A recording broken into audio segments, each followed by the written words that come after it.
Hey guys, and welcome back to this channel. In this video I'll be showing you guys how you can remove vocals from like a song on CapCut PC.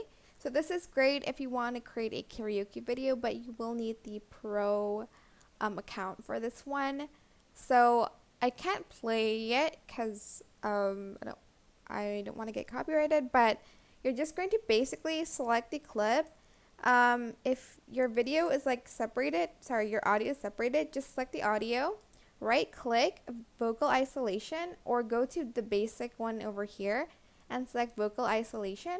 Then you're just going to select remove vocal. And as you can see, the vocal has been removed.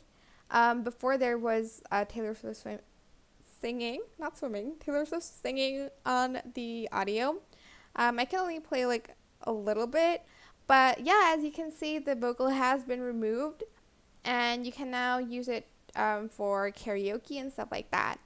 But that is it. I hope this tutorial was helpful for you guys. Don't forget to like, comment, share, and also subscribe to this channel if you haven't done that already. If you have any questions, just leave it in the comment section down below, and I will try my best to answer them all for you guys.